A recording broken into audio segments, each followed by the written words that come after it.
नमो नारायण, जय महाकाल, जय मां बगलामुखी। सभी मेरे दर्शकों का बहुत बहुत स्वागत है। मैं आशा करता हूँ आप सभी लोग स्वस्थ होंगे, आपकी आध्यात्मिक उन्नति आगे बढ़ रही होगी। आज के मेरे वीडियो का टॉपिक है कि यदि आपकी पूजा में ये 9 लक्षण आपको दिखाई दे रहे हैं तो सावधान और सतर्क हो जाइएगा। आपकी पूजा का फल भूत प्रेत ले रहे हैं। अगर आप मेरे चैनल पर पहली बार आए हैं, इस वीडियो को पसंद आने पर जरूर लाइक करें, जितना हो सके शेयर करें और आप अध्यात्म मार्ग पे मुझसे जुड़े रहें। और आगे भी मेरे चैनल को आप सुन रहे हैं और मुझे सुन पा रहे हैं अच्छे से, इसके लिए बहुत बहुत धन्यवाद। आज का मेरा टॉपिक पूजा या धार्मिक अनुष्ठान के ऊपर है। किसी भी व्यक्ति के जीवन में आत्मिक शांति, मानसिक संतुलन और ईश्वर से आशीर्वाद प्राप्त करने के लिए हम पूजा या धार्मिक अनुष्ठान करते हैं। पूजा का उद्देश्य भगवान से आशीर्वाद प्राप्त करना, आत्मा की शुद्धि और जीवन में सुख शांति लाना होता है। हालांकि पूजा का समय कभी कभी कुछ नकारात्मक हो जाता है, क्योंकि ऐसी कई गलत तरीके होते हैं जो हम कर देते हैं और हम इसे समझ नहीं पाते हैं। अपने आज के वीडियो से मैं इसी चीजों पर, इन्हीं पहलुओं पर चर्चा करूंगा। कई बार पूजा करने के दौरान व्यक्ति ये महसूस करता है कि उसका मन और जीवन पहले जैसा नहीं रहा। इसके अतिरिक्त कई बार पूजा में भूत प्रेत या नकारात्मक ऊर्जा का प्रवेश भी हो जाता है और घर में कुछ अजीब घटनाएं होने लगती हैं। ऐसे में ये जरूरी होता है कि आप उसकी पहचान कर सकें और अगर ऐसा हो रहा है तो उसका निवारण भी जरूर कर सकें। वीडियो को चलिए आगे बढ़ाता हूं और पॉइंट नंबर 1 पर मैं अपने कुछ बात अपनी रखता हूं। इसे ध्यान से सुनिएगा, समझिएगा। अगर आपके साथ ये सारे के सारे 9 पॉइंट होते हैं तो जरूर किसी अच्छे विद्वान, पंडित, ज्योतिषाचार्य या फिर तांत्रिक से मिलकर इसकी झाड़ फूक करवाएं, या आप खुद भी कर सकते हैं। सबसे पहला, यदि आप पूजा के दौरान घर में अजीब आवाजें सुनते हैं, जैसे किसी के चलने की आवाज, दरवाजे या खिड़कियों के बंद या खुलने की आवाज, या अचानक से किसी का आना और फिर अचानक गायब हो जाना, तो यह संकेत हो सकता है कि भूत प्रेत या नकारात्मक शक्तियां आपके घर में प्रवेश कर चुकी हैं। अगर पूजा करते समय आपको इन सारी घटनाओं के बारे में जानकारी मिलती है या सुनाई पड़ती है या दिखती है या आप महसूस करते हैं, तो यह संकेत होता है कि आपकी पूजा में कुछ अनहोनी घट रही है। यदि पूजा के दौरान आपको या आपके परिवार के किसी भी सदस्य को बार बार मानसिक अस्थिरता का सामना करना पड़ता है, जैसे याददाश्त का कमजोर होना, अचानक गुस्से में आ जाना या निरंतर डर का एहसास होना, तो यह एक महत्वपूर्ण संकेत हो सकता है। भूत प्रेत या नकारात्मक शक्तियां मानसिक स्थिति को अस्थिर करने की कोशिश करती हैं ताकि व्यक्ति खुद को नुकसान पहुंचा सके।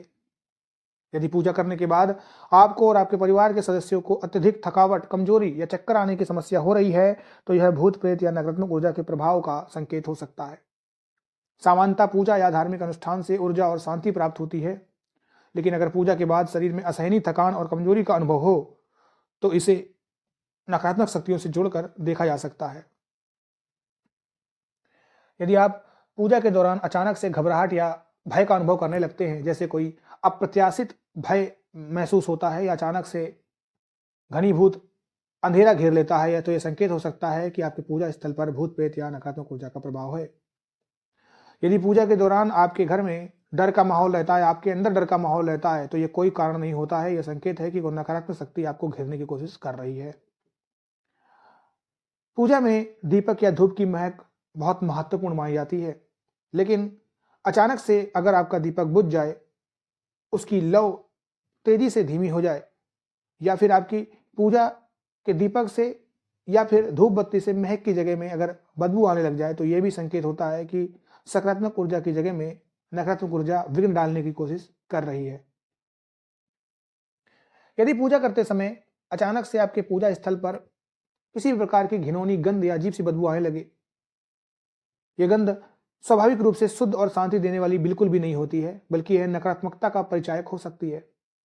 इस तरीके की अगर गंध आपको आती है सुगंध की जगह में, तो यह भी संकेत होता है कि किसी बुरी शक्ति का प्रभाव आपके घर में अब है। यदि पूजा के बाद भी आपको या आपके परिवार के सदस्यों को लगातार बुरे सपने आ रहे हैं, एक के बाद एक, नींद में किसी का दबाव महसूस हो रहा है, तो यह संकेत हो सकता है कि भूत प्रेत या नकारात्मक शक्तियों का आपके घर में डेरा है। सामान्यतः पूजा और धार्मिक साधना से मानसिक शांति और सकारात्मकता मिलती है, लेकिन यदि इसके विपरीत आप नींद में इस प्रकार की समस्या महसूस करते हैं तो आपको सावधान और सतर्क होने की आवश्यकता है। अगर पूजा करने के बाद घर में किसी न किसी सदस्य को बार बार बीमारियों का सामना करना पड़ता है, जैसे बुखार, सिर दर्द, दर्द आदि, तो यह भी एक संकेत हो सकता है कि नकारात्मक शक्तियां आपके जीवन में प्रवेश कर चुकी हैं। भूत प्रेत या नकारात्मक ऊर्जा शारीरिक और मानसिक स्वास्थ्य को प्रभावित करती हैं और इसका असर कई बार बीमारियों के रूप में सामने आता है। अगर आप पूजा कर रहे हैं लेकिन परिणाम नहीं मिल रहे हैं तो आप मानसिक असंतोष या गहरे दुख का अनुभव करते हैं। यह भी एक संकेत हो सकता है कि आपके पूजा स्थल पर नकारात्मक शक्तियों का प्रभाव है। पूजा का उद्देश्य सकारात्मक परिणामों को लाना होता है, लेकिन अगर पूजा के बाद किसी प्रकार की शांति, सुख या समृद्धि का अनुभव नहीं हो रहा है तो यह संकेत हो सकता है कि पूजा के दौरान नकारात्मक शक्तियां सक्रिय हो गई हैं। अपने आज के इस वीडियो के माध्यम से हमने जाना कि धार्मिक पूजा और साधना के माध्यम से हम शक्ति और आशीर्वाद प्राप्त करने की कोशिश करते हैं, लेकिन अगर पूजा में कोई नकारात्मक तत्व प्रवेश कर जाए तो यह हमारे जीवन में उलझने और समस्याएं पैदा कर सकता है। यदि आप मेरे द्वारा बताए गए 9 लक्षणों में से कोई भी एक लक्षण अनुभव कर रहे हैं तो जरूरी है कि आप तुरंत सतर्क हो जाएं और अपनी पूजा की प्रक्रिया को सही तरीके से करने की कोशिश जरूर करें। आपको डेली यानी रोज अपने पूजा स्थल की सफाई, व्रत और उपवास का पालन करना चाहिए। मानसिक शुद्धता बनाए रखने की आवश्यकता होती है। इसके अतिरिक्त आप शुद्ध और सकारात्मक ऊर्जा के लिए भगवान से प्रार्थना कर सकते हैं और नकारात्मक शक्तियों से मुक्ति के लिए विशेष प्रकार के मंत्रों का उच्चारण कर सकते हैं। इस वीडियो के अंत में मैं आपसे यही कहना चाहूंगा कि सबसे महत्वपूर्ण चीज होती है आपका मन। अगर आपके मन में उस ईश्वर के प्रति और उस मंत्र के प्रति समर्पण की भावना नहीं है, विश्वास नहीं है, तो आपको नकारात्मक शक्ति जल्दी घेर लेती है, क्योंकि आपका ऑरा कमजोर होता है। इसी के साथ मुझे इजाजत दीजिएगा। आप सभी लोग खुश रहें, स्वस्थ रहें और आपकी आध्यात्मिक उन्नति होती रहे। नमो नारायण। जय महाकाल, जय मंगलमुखी।